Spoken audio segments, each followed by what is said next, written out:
आनंद रूपाय विश्वोत्पत्त्यादिहेतवे तापत्रय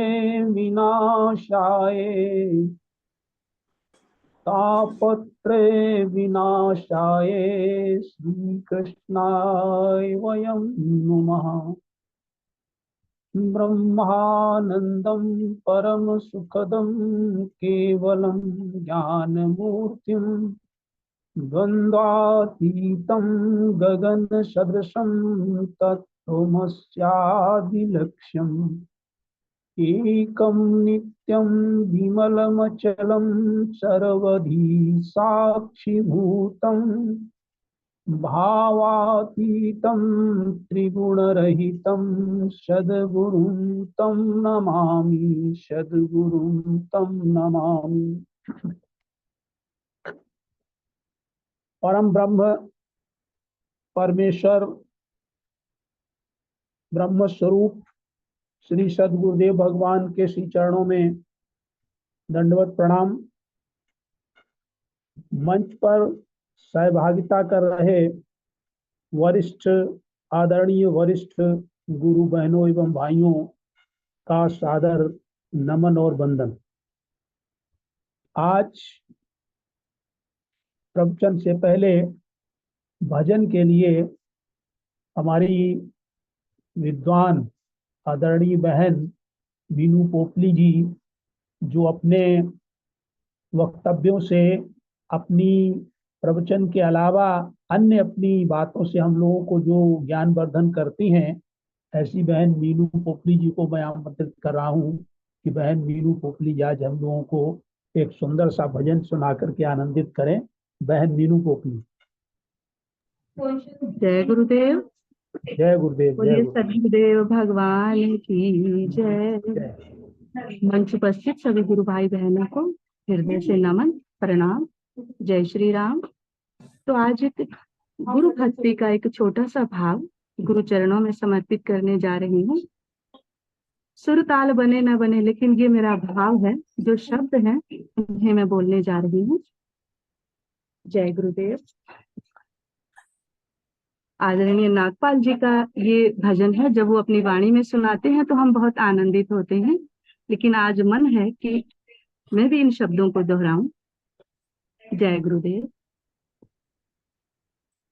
क्या कहूँ कौन सी दौलत है गुरु, मेरा जीवन मेरी दुनिया मेरी जन्नत है गुरु। क्या कहूँ कौन सी दौलत है गुरु, मेरा जीवन मेरी दुनिया मेरी जन्नत है गुरु।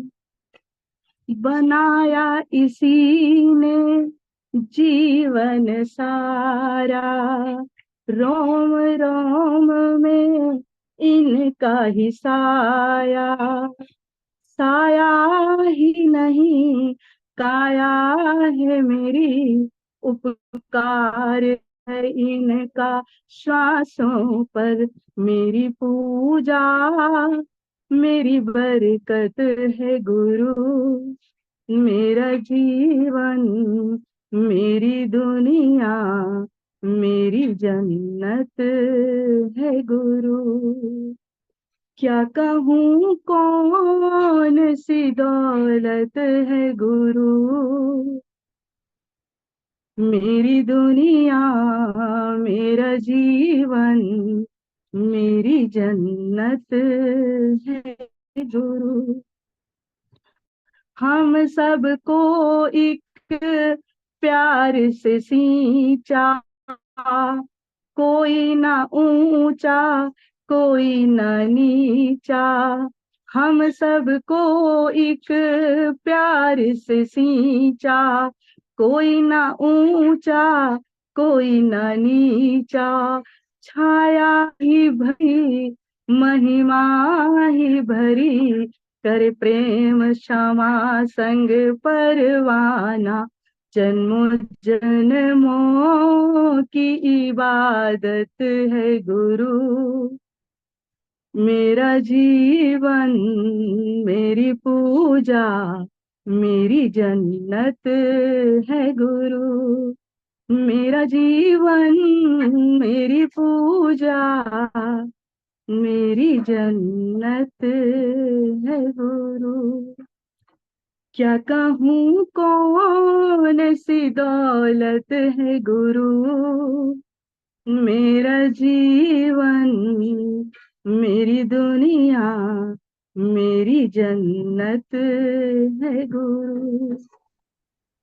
अंक में सारी सृष्टि समेटी, सुख दुख को सम कर देखी, अंक में सारी सृष्टि समेटी, सुख दुख को सम कर देखी, आंचल के तले जीवन ये पले, वो नर क्या वो तो नारायण, सबको शिव करने की ताकत है गुरु, मेरा जीवन मेरी दुनिया मेरी जन्नत है गुरु।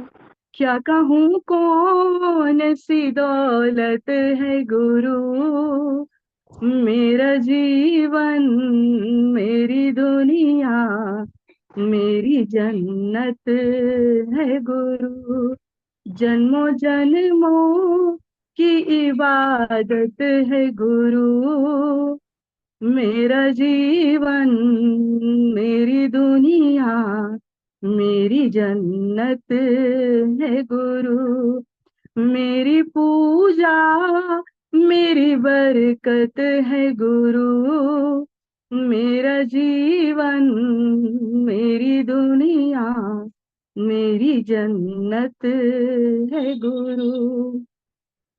क्या कहूँ कौन सी दौलत है गुरु, मेरा जीवन मेरी दुनिया मेरी जन्नत है गुरु, सबको शिव करने की ताकत है गुरु, सबको शिव करने की ताकत है गुरु, मेरा जीवन मेरी दुनिया मेरी जन्नत है गुरु।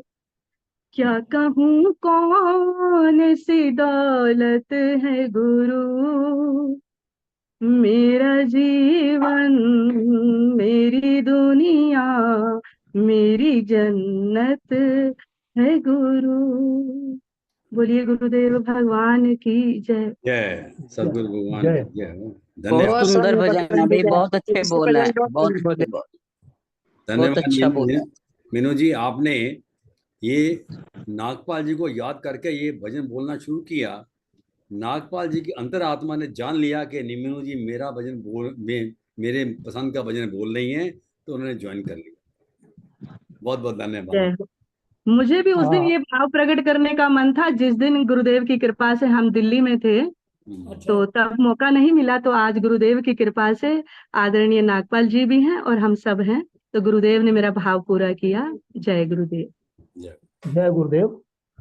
वो ये अच्छा रहा कि नागपाल जी बहुत आनंदित हो गए कि उनको स्वयं श्रवण करने का, आपके मुखारविंद से श्रवण करने का मौका मिला, और आपने ये कहा कि क्या कहूँ कौन सी दौलत है गुरु। मैं ज़्यादा तो नहीं कह सकता, क्योंकि आदरणीय नागपाल जी जिनका कोई सानी ही नहीं है, जिनकी कोई बराबरी नहीं है, तो मैं इतना इसमें से कहना चाहता हूँ कि दौलत क्या, अनमोल, अनमोल में तो फिर सब कुछ आ जाता है, तो अनमोल है गुरु की दौलत, क्योंकि गुरु जो है वह दूसरा भगवान है इस संसार में। जब शरीरांत में जब वो होता है कि हंस जब जब उड़ा तब अकेला उड़ा, तो ये बात सत्य है कि हंस अकेला जरूर उड़ता है, लेकिन गुरु का शरीर हम लोगों के शरीर रहने से पहले शरीर छूट भी जाए, फिर भी हमारे शरीरांत के बाद में ऐसा शास्त्रों में कहा गया है कि वो उनका जो मंत्र है या उनकी जो हमारे ऊपर जो गुरु कृपा है वो साथ में जाती है। इसलिए गुरु का तो आपने इतना बड़ा विवेचन किया, मैं पूरे में नहीं जाना चाहूंगा, मैं एक सारांश यही बता रहा हूँ कि गुरु जो है वो सीधा सीधा भगवान का ही एक रूप हमारे साथ है, जो हमको कहीं तक आगे ले जाने में यानी मोक्ष तक दिलाने में सक्षम होता है। इसलिए गुरु के बराबर कोई है ही नहीं। और वो कहा भी गया, गुरु गोविंद खड़े काके लागो पाए, तो वो गोविंद से भी ज्यादा गुरु हैं। ये बहुत बहुत बहन धन्यवाद, बहुत बहुत सुंदर भजन आपका। इन्हीं शब्दों के साथ में जय आदरणीय गुरुदेव। शर्मा जी से निवेदन। एक मिनट, आदरणीय नागपाल जी मेरे प्रेरणा स्रोत हैं और मुझे बहुत अप्रिशिएट भी करते थे जब अभिव्यक्ति होती थी या भजन होता था, तो हमें बहुत अच्छा लगता है। उनकी बराबरी उनके सामने हम अपने, जैसे कहते हैं ना बच्चा तोतले शब्दों को दोहरा देता है अपने पेरेंट्स के सामने, तो हम भी उन्हीं के सामने उन शब्दों को दोहराने का मैंने प्रयास किया।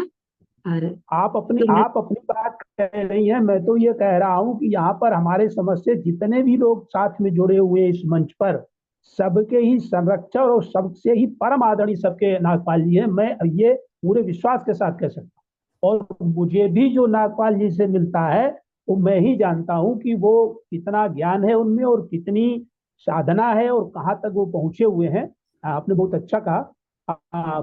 शर्मा जी से निवेदन है कि वो आज का प्रवचन हम लोगों को सुनवाएं गुरुदेव का।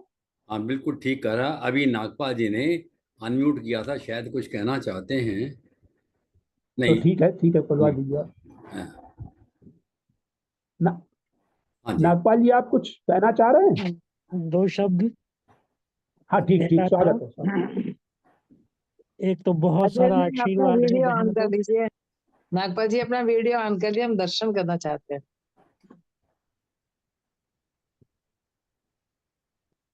एक तो बहुत सारा आशीर्वाद है हमारी जय बहन गुरुदेव। नीनी जी को, बहुत अच्छा अभिव्यक्ति दी है।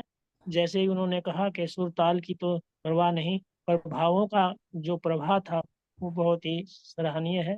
और ऐसी ही प्रेरणाएं हम सब में जागती रहें और हम जो एक उद्देश्य है इस मंच का, वो उद्देश्य हमारे जीवन का पूरा हो। इसी के साथ मैं इतनी ही बात कहकर जय गुरुदेव नागपाल सर। जी आपको बहुत बहुत आशीर्वाद बहन, सबको बहुत सा आशीर्वाद। मैं हृदय से सबको नमन वंदन अभिनंदन करता अभी हूँ तो और, नागपाल जी प्रणाम। अभी अरे भैया ऐसे क्यों कहते हो, मैं प्रणाम लायक नहीं हूँ ना। नागपाल जी आप उस लायक हैं। और आप इस लायक नहीं तो कौन इस लायक है। जय गुरुदेव। तो नागपाल जी का जब नाम ही ऊपर आता है ना स्क्रीन के ऊपर, हमें तभी हाँ बहुत खुशी हो जाती है अगर नागपाल जी जुड़े हुए हैं। जी तो जी। जब वीडियो ऑन करते हैं तो तब तक पूछो ही कुछ ना। हमें लगता है कुछ मिल गया, मुझे नहीं सबको, मैं सबकी ओर से कह रहा हूँ। ये एकदम उदारता है सच्ची बात। आपके हृदय की, आपकी उदारता है, आपकी करुणा है, आपका प्रेम है। धन्यवाद। आपका दान है, उदारता हम लोग है, आपका दान है जो आपने हमें दिया है। तो आपकी सद्भावना और प्रेम है ना जी। चलिए आगे बढ़ते हैं। हाँ जी, आगे का कार्यक्रम शुरू करेंगे।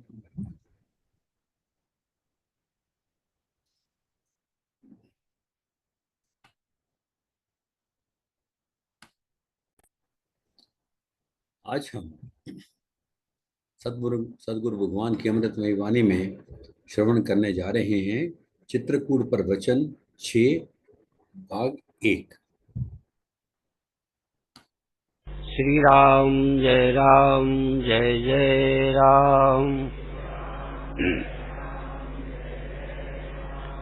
श्री राम जय राम।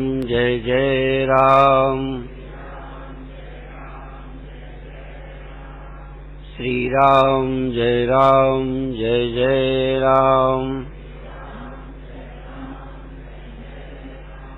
सच्चिदानंद भगवान की, सनातन धर्म की।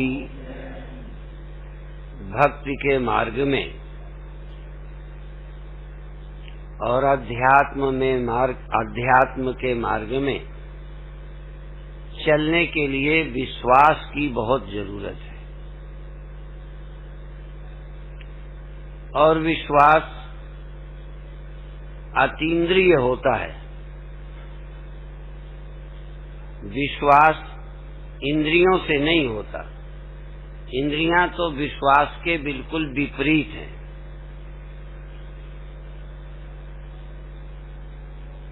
जबकि हम जो इंद्रियों से पता चलता है उसी को स्वीकारते हैं। भक्ति का जन्म होता ही तब है जब हम इंद्रियों से न मालूम पड़ने वाले किसी सत्य को स्वीकार करते हैं, या इंद्रियों से न मालूम पड़ने वाले किसी भी चीज का विश्वास करें, तभी हम आगे बढ़ेंगे।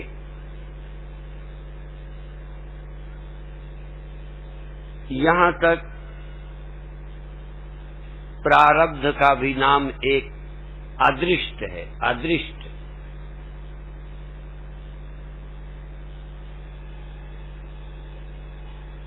जो दिखता नहीं है, मालूम नहीं पड़ता। प्रारब्ध भी विश्वास करने की चीज है। ईश्वर का भी या तो हम अनुमान करते हैं या विश्वास करते हैं। इसी तरह से धर्म और संस्कृति का भी हम विश्वास करते हैं। बिना विश्वास के कोई सिद्धि नहीं होती। यह कहावत सबको मालूम है, बिन विश्वास न कौनो सिद्धि। बिना विश्वास के कोई सिद्धि नहीं होती।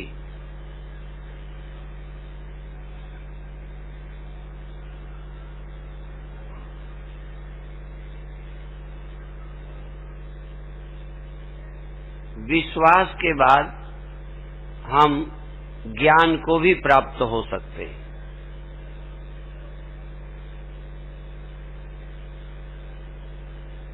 विश्वास अध्यात्म का पहला चरण है, भक्ति का पहला सोपान है। विश्वास परमात्मा के अनुभव के ज्ञान के पूर्व विश्वास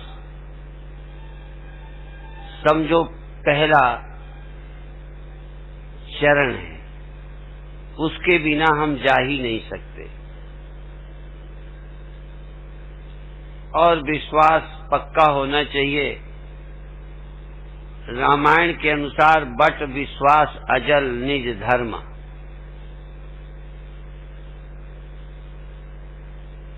प्रयागराज में अक्षय व्रत, जिस वृक्ष का क्षय न हो, यद्यपि कई बार प्रतीक की समानता जरूरी लगती है, पर फिर भी उदाहरण और प्रतीक पूरे सही होते नहीं हैं। फिर भी जो कुछ हमें समझाना है उसके लिए उदाहरण चाहिए। यद्यपि किसी प्रयागराज की आवश्यकता है, उसके लिए एक लौकिक प्रयागराज भी है जिसका नाम प्रयाग है और जहां 3 नदियों की बात है। समझाने के लिए काफी समानता चाहिए। 2 नदियां वहां प्रत्यक्ष हैं, तीसरी गुप्त है, प्रकट नहीं है। भारत में एक नदी का नाम भी है, गुप्त गोदावरी।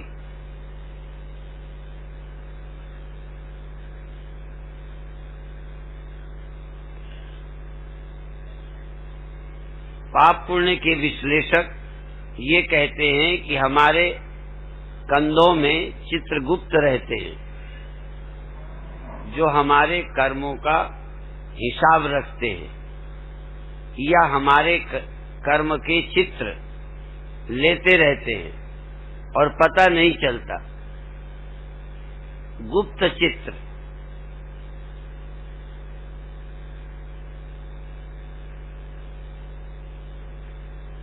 तो वहाँ प्रयागराज में आज भी एक बट वृक्ष है जिसको जीवित रखने की कोशिश की जाती है। कलकत्ते में एक पेड़ है जो अंग्रेजों के समय का है, बहुत बड़ा है। अधिक जीने के लिए बट वृक्ष उदाहरण है। वैसे भी दीर्घजीवी है और वो जीने के लिए जड़ें फोड़कर बहुत दिनों तक रह सकता है। इसीलिए बट वृक्ष अक्षय बट के नाम से प्रसिद्ध हुआ। और हमको अक्षय बट की तरह विश्वास चाहिए जो 2-4 मिनट में टूट न जाए।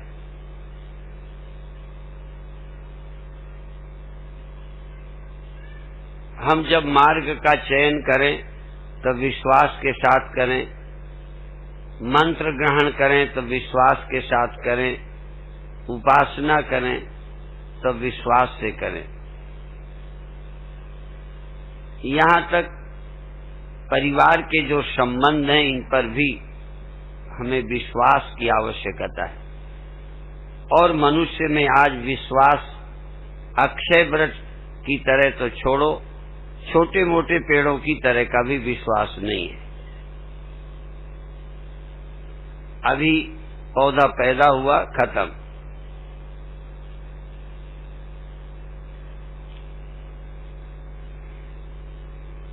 हमारा विश्वास अक्षय हो, अटूट हो, अखंड हो।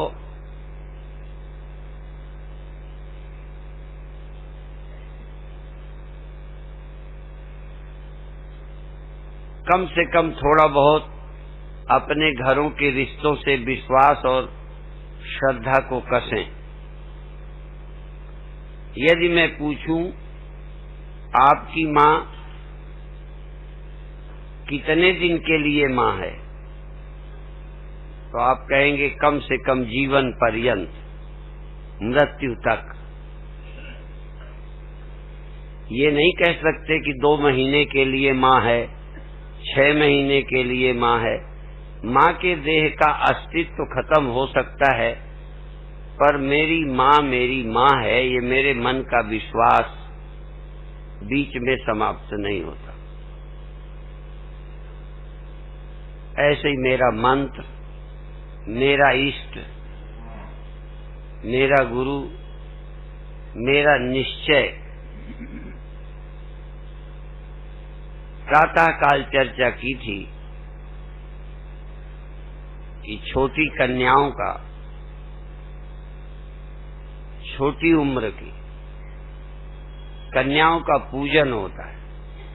ये एक विश्वास है कि वो देवी का रूप है और सचमुच कोई देवी मानकर उपासना करे तो देवी की उपासना का ही लाभ प्राप्त होता है।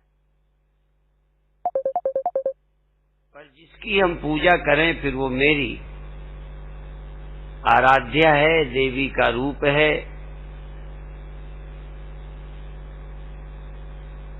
संत विनोबा ने कहा कि हम जिसको जो कुछ माने वो जीवन भर माने, और कम से कम जिसकी आवश्यकता है उसे तो जीवन पर्यंत नहीं, इस लौकिक जीवन पर्यंत नहीं, यदि अगला जन्म होता हो तो उसमें भी, जैसे पार्वती, सती।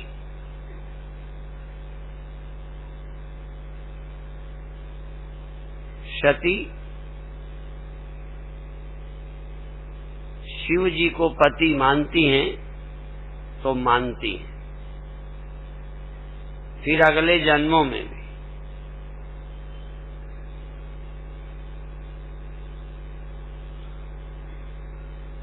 हमारा विश्वास अगले जन्मों तक भी रहे, इस जन्म में रहे, अगले जन्मों में रहे। विश्वास तब तक रहे जब तक हम रहें।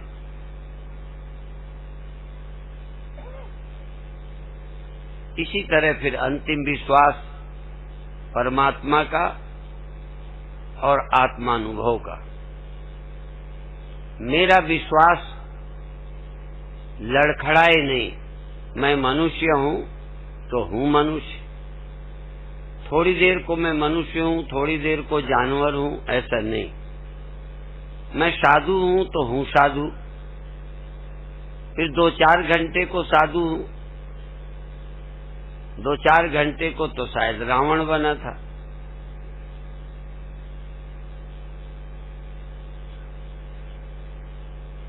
कोई तुमसे पूछे कि तुम साधु कितने दिन को बने हो, तो कहेंगे जीवन भर के लिए।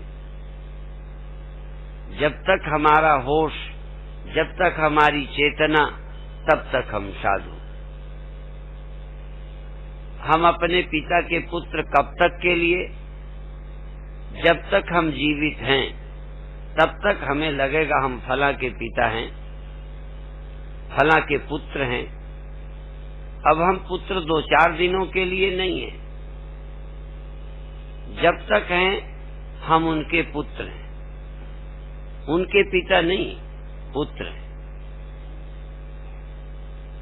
ऐसा नहीं हो सकता कि कुछ दिन हम पिता, कुछ दिन हम पुत्र। जिसके हम पुत्र हैं उसके हम पुत्र ही रहेंगे। यहां तक हम पिता भी हो जाएं तो किसी और के पिता हो जाएंगे, पर उनके क्या रहेंगे? आप ज्यादा उम्र के हो जाएंगे तो पिता के पिता हो जाएंगे।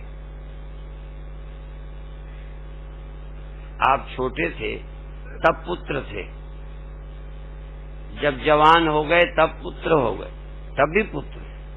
यहां तक आप पिता हो गए तब भी पुत्र हैं। यहां तक आप बाबा हो गए, किसी और के बाबा हो गए, पर आप अपने पिता के भी बाबा हो गए।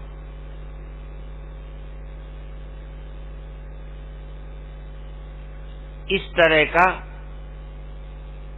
हमारा संबंध, हमारा विश्वास, हमारी साधना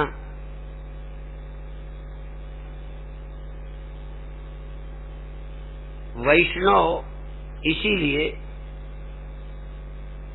कितनी शक्ति आ जाए भक्त की, पर वो यही कहेंगे कि हम दास हैं। वो भगवान के दास मतलब के लिए नहीं बने कि हम थोड़े दिन दास रहेंगे फिर हम स्वामी हो जाएंगे भगवान के। हम भगवान के दास हैं और भगवान के ही दास हैं, भगवान के ही दास रहेंगे। भगवान हमारे दास कभी नहीं होंगे।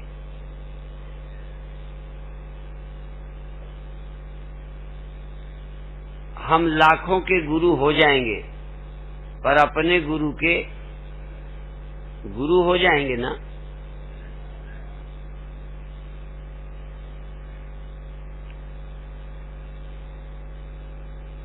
अपने गुरु के तो हम शिष्य ही रहेंगे और अपने गुरु के पास शिष्य होने का सुख कभी समाप्त नहीं होगा।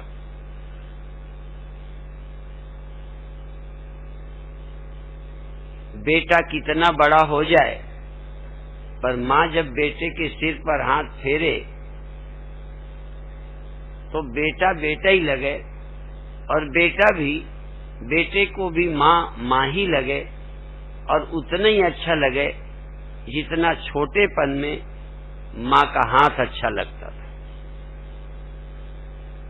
भीतर कोई परिवर्तन न हो।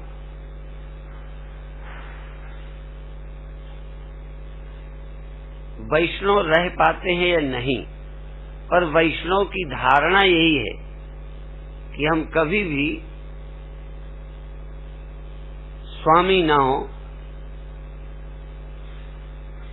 सदा ही दास रहें। यहाँ तक भगवान के दास रहें, भगवान के दासों के भी दास रहें। इसीलिए जब वो परिचय देते हैं तो दासानुदास, दासों के दास।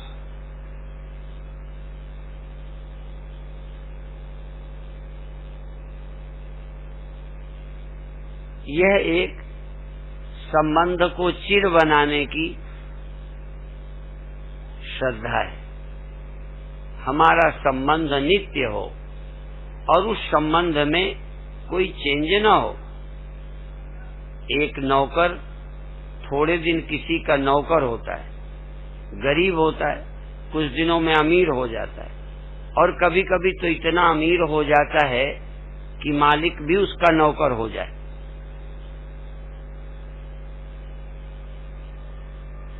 बहुत लोग जिनके यहाँ पहले काम करते थे, बाद में वो इतने बड़े हो गए, लेकिन धर्म के मार्ग में हम कुछ हो जाएं, पर हमको जरा भी अहंकार न हो। हमें उसी भाव का सुख मिले, शालोक्य का, सामीप्य का, सायुज्य का हम आनंद लें। हमें बड़ा बनने का ख्याल ही ना आए। हमें दास रहने में सुख अनुभव हो, सुख अनुभव हो, ऐसा विश्वास, ऐसी श्रद्धा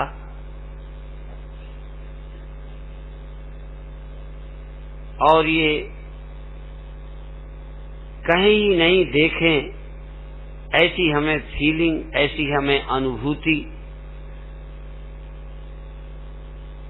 होवे। जब भी हम कोई व्यवहार करते हैं तो अपने अंतःकरण के अनुसार करते हैं। सत्वानुरूपो सर्वस्य श्रद्धा भवति भारत। अंतःकरण के अनुसार ही सबकी श्रद्धा होती है। जिसका जैसा अंतःकरण होता है उसकी वैसी ही श्रद्धा होती है, और जिसकी जैसी श्रद्धा होती है समझ लो ये वही है, वही। यदि आपकी श्रद्धा है कि ये मेरे भगवान हैं तो आप भक्त हैं, ये मेरे गुरुदेव हैं तो आप शिष्य हैं, आप किसी के भाई हैं, किसी की बहन हैं, किसी की पुत्री हैं, और हैं तो फिर हैं। उस संकल्प में विकल्प न हो। हम पुत्री हैं तो हैं, फिर कभी और कुछ नहीं हो सकते। इसी तरह से हम चेतन हैं तो चेतन हैं, और यदि नहीं हैं तो अभी निश्चय न करके निश्चय करें कि हैं कि नहीं हैं। जो हो विचार करके हो, श्रद्धा से हो, आवश्यकता से हो, और वह चिरस्थायी हो, चिरस्थायी सदा रहने वाली हो। निष्ठा उसी को कहते हैं जो कभी समाप्त नहीं होती। निष्ठा अक्षय धन, कभी न समाप्त होने वाला धन है निष्ठा। आस्था, विश्वास, संबंध।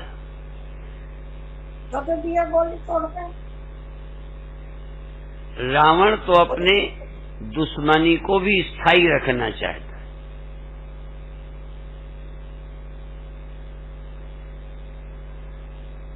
अपने संबंध को, अपनी निष्ठा को मजबूत करना। आश्रम निष्ठा, आश्रम निष्ठा। मैं ब्रह्मचारी हूं, मैं गृहस्थ हूं, मैं वानप्रस्थ हूं, मैं सन्यासी हूं। अपनी निष्ठा पूरी हो तभी हम वर्ण आश्रम धर्म का पालन करेंगे और पालन सहज हो जाएगा।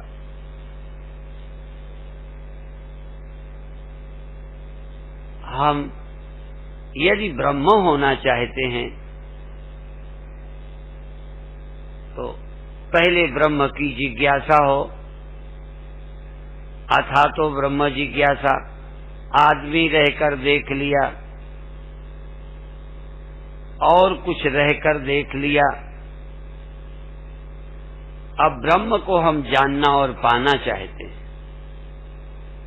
देवोहम की उपासना हो गई है, अब हमें शिवोहम की उपासना करनी है।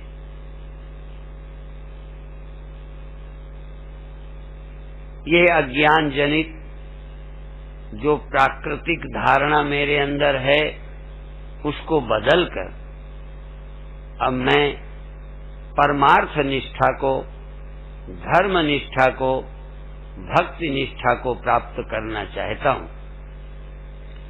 अब मैं पैदा हुए के अनुसार नहीं जीना चाहता, अब मैं अपनी आस्था के अनुसार जीना चाहता हूं। आप अपनी आस्था के अनुसार जीने की कोशिश करें। मैं कौन हूं? जैसे देह निष्ठा है ऐसे जीव निष्ठा है। मैं जीव हूं तो मेरा क्या कर्तव्य है? जीव हूं तो मैं सुबह भी जीव हूं, दोपहर भी जीव हूं, शाम भी जीव हूं, जब नींद में जाता हूं तो जीव हूं, सोऊंगा, नींद में जाऊंगा। जीव का धर्म है जगना और सोना। तो जीव हूं तो मैं जीव हूं। और यदि और कुछ हो तो विचारो कि मैं क्या हूं। इस धरती पर आने वालों का पहला अनुभव देहोहम, दूसरा अनुभव जीवोहम, अहम जीवः, और फिर इसके ऊपर का अनुभव है कि हम साक्षी हैं। कल्याण रूप साक्षी याते सदा शिवोहम। मैं बुद्धि का प्रकाशक याते सदा शिव। मन बुद्धि चित्त साक्षी याते सदा शिव। और मन बुद्धि चित्त साक्षी हूं इसका अनुभव करें। मन है, बुद्धि है, चित्त है, इनके अपने अपने काम हैं। जागृत है, स्वप्न है, सुषुप्ति है, ये होते हैं, इन्हें इनकार नहीं करना है। देह है, देह नहीं होता तो आपको सत्संग का अवसर ही नहीं होता। ये मत कहो देह नहीं है, देह है, साधन धाम है, मनुष्य का देह है, पशु का देह नहीं है। इस देह के रहते ही मैं कुछ समझ सकता हूं। फिर इस देह के रहते आपको खुद अनुभव है कि मैं 24 घंटे जागा नहीं रहता, जागता हूं तो इस स्थूल देह से मेरा संबंध होता है।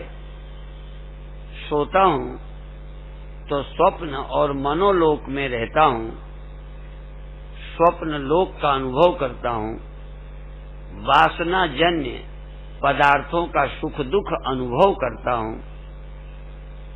आगे और गहरी नींद होती है ये मत कहो नहीं होती है, होती है। पर इसके अलावा भी कोई और है जो जागृत में जागता नहीं, सुसुप्ति में सोता नहीं, है क्या? उस तीसरे तत्व का भी अनुभव करो। प्रातः काल भी चर्चा की थी शिव के 3 नेत्र। देह दृष्टि ये पहला नेत्र है, जीव दृष्टि ये दूसरा नेत्र है, साक्षी दृष्टि ये तीसरा नेत्र है। कई देह दृष्टि में ही पैदा होते हैं, देह दृष्टि में ही जीते हैं, अदेह दृष्टि रखते हुए ही मर जाते हैं। देह के ऊपर कोई जीव दृष्टि हो ही नहीं पाती। जानवर तो देह दृष्टि में ही जीकर मर जाते हैं।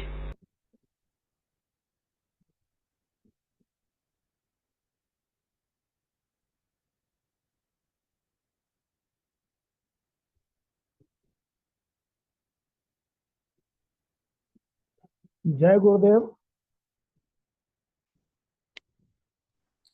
जय गुरुदेव। जय गुरुदेव। गुरुदेव ने आज के प्रवचन में बहुत सी चीज कही, लेकिन श्रद्धा के ऊपर विशेष जोर दिया। गीता का श्लोक बताया, सत्वानुरूपो सर्वस्य श्रद्धा भवति भारत। गीता में जो शायद 17वां अध्याय है, जिसमें तीनों प्रकार की जिसमें श्रद्धा बताई गई, नहीं वो तो अंतःकरण वो बताया गया तीनों गुणों से, शायद 16वें अध्याय की बात है, वह श्रद्धा का ही आया है। तो अंतःकरण के अनुसार ही सबकी श्रद्धा होती, इसीलिए कहते हैं कि वो शुद्ध अंतःकरण वाला है, या कहते हैं उसका मलिन अंतःकरण है। तो ये सांसारिक रूप से तो इस रूप में कहते हैं कि शुद्ध अंतःकरण अच्छा आदमी है, मलिन अंतःकरण गलत आदमी है। यहाँ पर श्रद्धा का जोड़ा गया है अपने गुरु से श्रद्धा या धर्म से श्रद्धा। तो जिसकी जैसी श्रद्धा होगी समझ लो वो वहीं पर वही है। फिर गुरुदेव अंत में कह रहा हूँ कि देवोयम की उपासना हमारी तो हो गई, जन्मों जन्मों से होती चली आ रही है। अब हमें शिवोहम की उपासना करनी है, और शिवोहम के लिए गुरुदेव ने बताया भी कि कल्याण रूप साक्षी याते सदा शिवोहम, मैं बुद्धि का प्रकाशक याते सदा शिवोहम, मन बुद्धि चित्त साक्षी याते सदा शिवोहम। आवाज के वक्तव्य के लिए हमारे वरिष्ठ गुरु भाई विद्वान साथी उपस्थित हैं, इसलिए मैं कुछ नहीं कहना चाहूंगा, और मैं अपने वरिष्ठ गुरु साथी आदरणीय श्री अवधेश मिश्रा जी को आमंत्रित कर रहा हूँ कि अवधेश मिश्रा जी आज अपने व्यक्ति दें। जय गुरुदेव। जय गुरुदेव। जय परम पूज्य प्रातः स्मरणीय सदगुरुदेव भगवान के श्री चरणों में सादर सतत नमन करते हुए सत्संग से जुड़े हुए आदरणीय गुरु भाइयों एवं आदरणीय गुरु बहनों को सादर प्रणाम करता हूं। ये प्रवचन क्रमशः ज्ञान प्राप्ति में सहायक कौन कौन तत्व होते हैं, हमारी पात्रता के लिए क्या आवश्यक है, इधर संकेत सदगुरुदेव भगवान ने दिया है।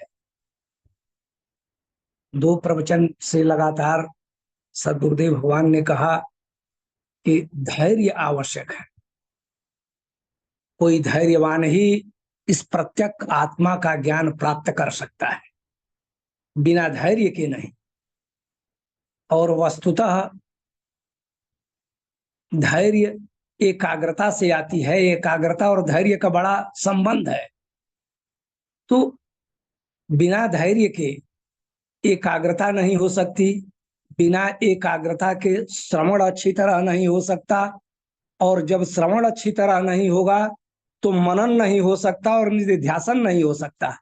इसलिए सदगुरुदेव भगवान ने कहा कि धैर्य परम आवश्यक है। पात्रता आध्यात्म की हो, आध्यात्म में प्रवेश के लिए धैर्य का बड़ा महत्व है। कहा कश्चित, कोई धैर्यवान ही इस प्रत्यक्ष आत्मा का ज्ञान प्राप्त कर सकता है। और फिर आज के प्रवचन में सद्गुरुदेव भगवान ने कहा है कि श्रद्धा और विश्वास और निष्ठा ये आवश्यक है। कहते हैं सद्गुरुदेव भगवान कि भक्ति और आध्यात्म के मार्ग पर चलने के लिए विश्वास आवश्यक है।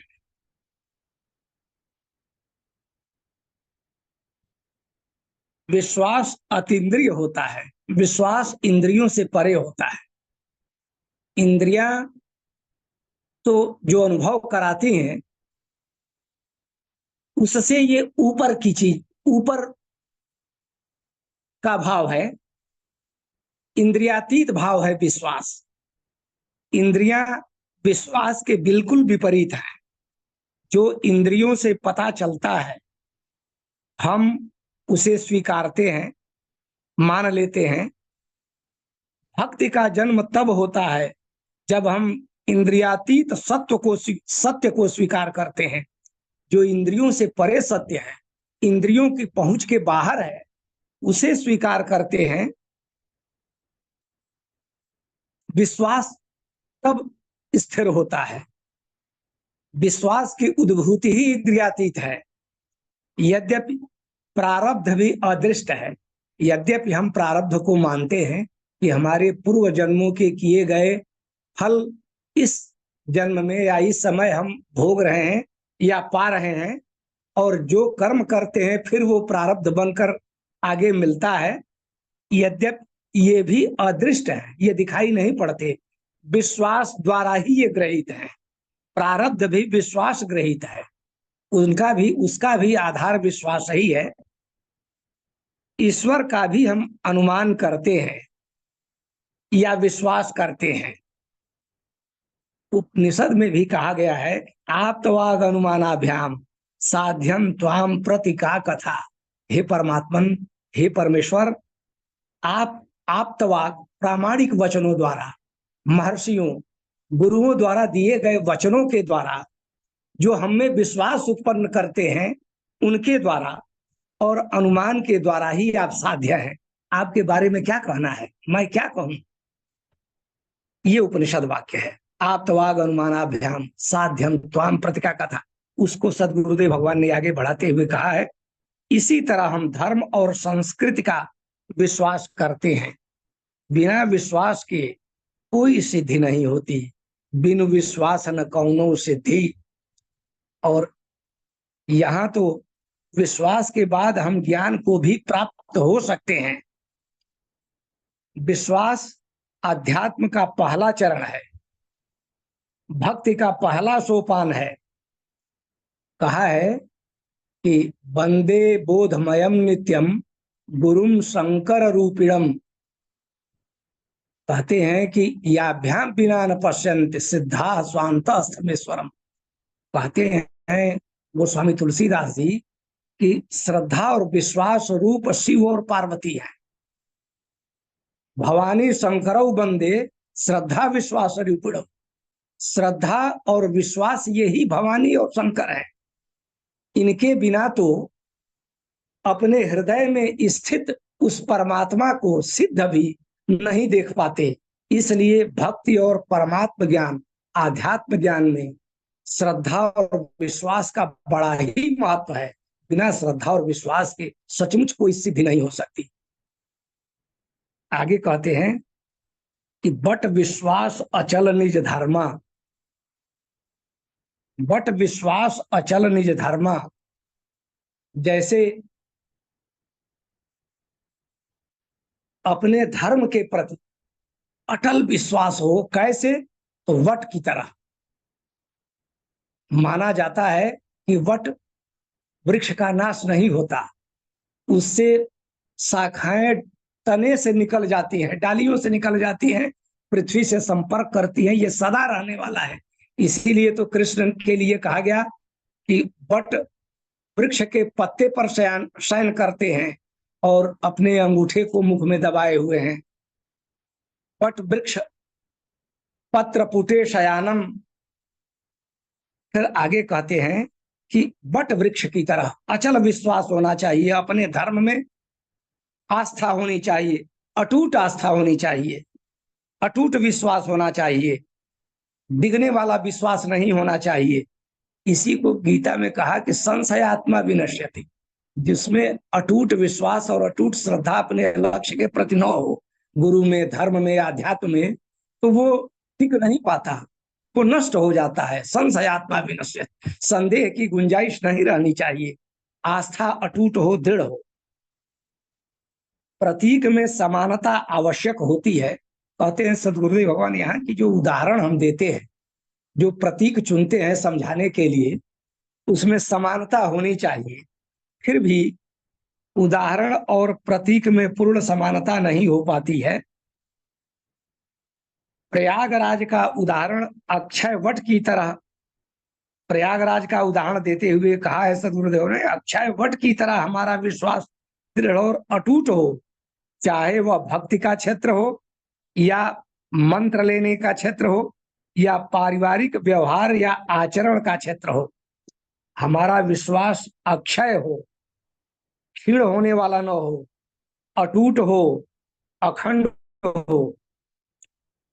सती शिव जी को पति मानती हैं और यह कहती हैं कि जन्म जन्म लगे रगर हमारो, हमारी बरों शंभु नत रहो कुंवारी। वो इतनी अटूट आस्था हो कि लक्ष्य हमारा एक है, मैं डिग नहीं सकती, मैं डिग नहीं सकता। वैष्णव भक्त सर्वशक्ति संपन्न होने पर भी अपने को दास ही मानता है। जो भक्त होता है वह वैष्णव अपने को दास मानता है। और जैसे लाखों का गुरु हो जाने के बाद भी शिष्य अपने को गुरु का शिष्य ही मानता है, शिष्य ही बना रहता है। उसकी क्षमता चाहे कितनी भी ऊंची क्यों न हो जाए, लेकिन गुरु के प्रति पूज्य भाव समन्वित जो आस्था है, जो विश्वास है, वो गुरु के सेवक के रूप में ही, ईश्वर के सेवक के रूप में ही अपने को स्वीकार करता है। इसीलिए तो वैष्णव दासानुदास होने में सुख का अनुभव करता है। वह भगवान के दास का भी अपने को दास मानता है। यह उसके चिर संबंध की श्रद्धा है। जो परमात्मा के प्रति, ईश्वर के प्रति, अपने पूज्य के प्रति जो चिर श्रद्धा है, अनादि श्रद्धा है, इसी के संबंध का यह भाव है। धर्म के मार्ग में कुछ हो जाए, हमें जरा भी अहंकार नहीं होना चाहिए। धर्म के मार्ग में कुछ भी कोई हो जाए, ऊंचा से ऊंचा स्थान पाले, अहंकार उसमें नहीं होना चाहिए, बल्कि भाव का सुख होना चाहिए। पूज्य बुद्धि समन्वित भाव, विश्वास और श्रद्धा से उत्पन्न जो सुख है वो मिलना चाहिए। सामीप्य का सुख मिलना चाहिए, सालोक्य का सुख मिलना चाहिए और सारूप्य का सुख मिलना चाहिए। ये मुक्ति के 4 अंग हैं। मुक्ति के 4 अंग हैं और तुलसीदास ने इसका वर्णन किया है। सामीप्य अर्थात जो हमारे इष्ट हैं, पूज्य हैं, जैसे गुरु जी के समीप हम लोग जब जाते हैं तो एक विशिष्ट आनंद का अनुभव होता है उनको देखने में, चरण छूने में, समीप बैठने में। तो सामीप्य का लाभ जो मिलता है, सुख मिलता है, अपने इष्ट ईश्वर के प्रति जो पूज्य भाव होता है, वो सामीप्य लाभ, सामीप्य का सुख मिलना चाहिए। सालोक्य जो आंखों वो देखते हैं और उस लोक में हम स्थित हैं, वह लोक हमें प्राप्त हो, वह जो सुख मिलता है वो सालोक्य सुख है। और सायुज्य सुख, यह तो परम उत्कृष्ट सुख है। इसमें अभेद की स्थिति हो जाती है। इष्ट और भक्त, भगवान और भक्त का अभेद हो जाता है, वह एक हो जाता है। जैसे पानी में नमक घुल जाए, अलग उसकी सत्ता नहीं रह जाए, वह परमानंद को प्राप्त करता है। दास रहने में सुख, श्रद्धा और विश्वास हो हम सब भी कोई व्यवहार करते हैं तो अपने अंतःकरण के अनुसार करते हैं। यहाँ से गुरुदेव भगवान कहते हैं कि हम जो कुछ भी आचरण करते हैं, व्यवहार करते हैं, अपने अंतःकरण के अनुसार करते हैं। ये मनोविज्ञान है, बड़ा यथार्थ है, सत्य है। हम जब जो सोचते हैं वही रहते हैं। अगर हम शरीर से जुड़ के संसार को सोचते हैं, देखते हैं, शरीर के विषयों से जुड़ते हैं तो हम संसारी हो जाते हैं।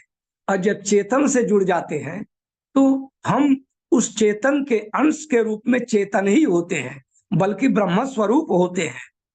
इसी को तुलसीदास ने कहा, जाकी रही भावना जैसी, प्रभु मूर्ति देखी तिन तैसी। जिस भावना से, जिस भाव में व्यक्ति स्थित होता है, भगवान को उसी रूप में पाता है, देखता है। तो आगे कहते हैं कि सत्वानुरूपस्य सर्वस्य श्रद्धा भवति भारत। भारत अर्जुन के लिए, हे भारत, हे भरत के वंशधर अर्जुन, जिसकी जैसी सत्ता होती है, सत्व होता है, जिसका जैसा सत्व होता है, उसी के अनुरूप उसकी श्रद्धा होती है। अगर सतोगुण वाली भावना है तो उसकी श्रद्धा सतोगुणमयी होगी। अगर रजोगुणी श्रद्धा है तो वो रजोगुण के भाव से युक्त होगा, और तमोगुण वाली श्रद्धा है तो वो तमोगुण के भाव से युक्त होगा। जाकी रही भावना जैसी, प्रभु मूर्ति देखी तिन तैसी।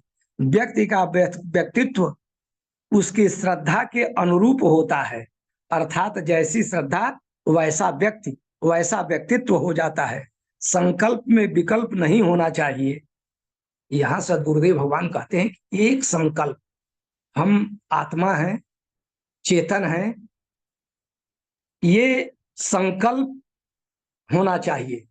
इसका कोई दूसरा विकल्प नहीं होना चाहिए। विकल्प कहते हैं जिसमें यह नहीं हुआ तो यह हो जाए, यह नहीं हुआ तो यह हो जाए, ऐसा नहीं। बल्कि पार्वती ने जैसे संकल्प लिया, बरौ शंभु न तरहु कुमारी, अक्षय बट की तरह दृढ़ संकल्प, जो अटूट हो, टूटने वाला संकल्प न हो, एक लक्ष्य, एक सिद्धि, एक अभेद जिसमें हो। हम चेतन हैं तो हैं, हम जड़ नहीं है, हम शरीर नहीं है, हम चेतन है, हम उस ब्रह्म के अंश हैं और ब्रह्म ही हैं। निष्ठा उसे कहते हैं जो कभी समाप्त न हो। निष्ठा, आस्था, विश्वास ये जीवन के आधार हैं। निष्ठा के अनुसार आचरण पालन सहज हो जाता है। अब हम ब्रह्म को जानना और पाना चाहते हैं। देहोहम की उपासना के बाद अब हमें शिवोहम की उपासना करनी है। देहोहम को तो हमने जान लिया, इस संसार को देख लिया, इस संसार में सुख नहीं है, कुछ नहीं है। और कहते हैं कि अज्ञान जनित प्राकृतिक धारणा को बदलकर परमार्थ निष्ठा को, धर्म निष्ठा को, भक्त निष्ठा को प्राप्त करना चाहिए। जन्म के अनुसार नहीं, बल्कि अपनी आस्था के अनुसार जीना चाहिए।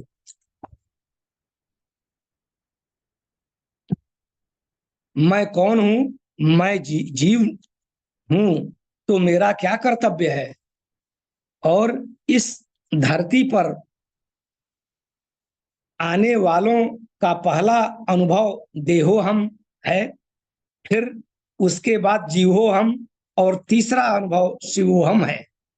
कहते हैं कि देह हो जाने के बाद देह में ही कुछ आसक्त होते हैं, देह की सीमा में बंधे हुए ही वे चले जाते हैं। वे जड़ की तरह आते हैं, जड़ की तरह चले जाते हैं, पशुवत ही होते हैं। लेकिन उनसे ऊपर बढ़ने वाले अपने को जीव मानते हैं, और जीव मानकर वे अच्छे कार्य करते हैं। स्वर्ग हो, अच्छे कर्म करें ताकि अगला जन्म भी अच्छा हो। लेकिन उससे जो आगे बढ़ जाते हैं, जो ईश्वर के अंश इस जीव से आगे बढ़कर ईश्वरत्व को प्राप्त करते हैं, वो शिव ही हो जाते हैं, और वे जन्म मरण से ऊपर उठ जाते हैं, वे ब्रह्म स्वरूप हो जाते हैं। इसीलिए कहते हैं कि कल्याण रूप साक्षी याते सदा शिव हम। जो कल्याण स्वरूप वह चेतन तत्व है, उसका मैं साक्षी हूं, इसलिए शिव हूं, शिव स्वरूप हूं, शिव ही हूं, बुद्धि का प्रकाशक हूं मैं। जो कुछ हो रहा है सब मुझसे हो रहा है, मेरे अतिरिक्त कुछ नहीं है, इसलिए मैं सदाशिव हूं। साक्षी होने का अनुभव करना चाहिए। मन बुद्धि के अपने कार्य हैं, जागृत स्वप्न सुषुप्ति होते हैं। और कहते हैं सदगुरुदेव भगवान की यदि देह नहीं होता तो सत्संग का अवसर नहीं होता, ये जानने का अवसर नहीं होता। यह प्रभु की परम कृपा है कि यह मानव देह मिला है और इसका लक्ष्य शिवोहम होना है, वो बोध होना चाहिए। कहते हैं सदगुरुदेव भगवान एक तीसरा तत्व भी है जो सोता नहीं, जागता नहीं। और कहते हैं कि शिव के जो 3 नेत्र हैं, देह दृष्टि पहला नेत्र है, जीव दृष्टि दूसरा नेत्र है, और तीसरा नेत्र शिव दृष्टि है, साक्षी दृष्टि है, जो स्वरूप हमारा है। यह बोध के बाद अनुभव हो जाता है। यही लक्ष्य सदगुरुदेव भगवान का है कि हम शिवोहम में स्थित हों, अपने स्वरूप में स्थित हों। और सदगुरुदेव भगवान की यही चाह है, हमें शिव स्वरूप ही देखना चाहते हैं। इनके साथ, इन शब्दों के साथ मैं सदगुरुदेव भगवान के चरणों में कोटि कोटि प्रणाम करता हूँ। जय गुरुदेव, जय गुरु। जय गुरुदेव। मिश्रा जी, आपने बहुत सुंदर अभिव्यक्ति दी और अपने मौलिक उदाहरण देकर के और रामचरितमानस का के पुट देकर के आपने बहुत अच्छी तरह से समझाया। बहुत बहुत साधुवाद, बहुत बहुत धन्यवाद। अब मैं आज आदरणीय नागपाल जी जुड़े हुए हैं, उनका स्वास्थ्य देखते हुए मैं उनसे 2 शब्द सुनना चाहता हूं कि वो आज के 2 सूत्र दें और फिर समापन भी करें। आदरणीय नागपाल जी। बोलिए गुरुदेव भगवान की जय। मेरी आवाज जय। पहुंच रही है? हाँ, आवाज जी। पहुंच रही। बहुत ही मार्मिक और बहुत ही इम्पोर्टेंट गुरुदेव का प्रवचन आज, जो मूल सिद्धांत गुरुदेव ने आज दिया, विश्वास। जहाँ लौकिक जगत में भी जितने भी हम अगर समृद्धि चाहते हैं, प्रोग्रेस चाहते हैं, तो विश्वास के बिना हम आगे बढ़ ही नहीं सकते। पर अगर मान लो हम अध्यात्म की ओर आगे बढ़ना चाहते हैं, तो प्रारंभिक रूप से हमें विश्वास ही आगे बढ़ा सकता है। और जैसे ही विश्वास दृढ़ होता है, वो श्रद्धा में परिणित हो जाता है। और जब श्रद्धा बढ़ जाती है तो वो प्रेम में परिणित हो जाती है। और जब प्रेम में परिणित हो जाती है तो अध्यात्म के उत्कर्ष को छूने वाली हो जाती है। और फिर जो गुरुदेव का लक्ष्य तो केवल अध्यात्म तक पहुंचाने का है। संलौकिक जगत के विश्वास की तो कल्पना नहीं करवाते, विश्वास हम करते हैं, लेकिन अलौकिकता का अतीन्द्रिय जो सुख है, जो अतीन्द्रिय भाव हमारी चेतना को स्पर्श करता है और जो जीवन का लक्ष्य होना चाहिए हमारा, उस ओर इंगित करते हैं कि विश्वास आधार है उस उत्कर्ष की ओर आगे बढ़ने का, जिससे हम उत्कर्ष को जो धीरे धीरे करके हम एक के बाद दूसरा, दूसरे के बाद तीसरा पग आगे धरते चले जाएंगे और उत्कर्ष तक पहुंच जाएंगे जहां गुरुदेव में ठिकाना चाहते हैं। क्योंकि समय की एक सीमा है। मूल रूप से यही देखना है कि हमें पहले विश्वास करना है और विश्वास के बाद श्रद्धा।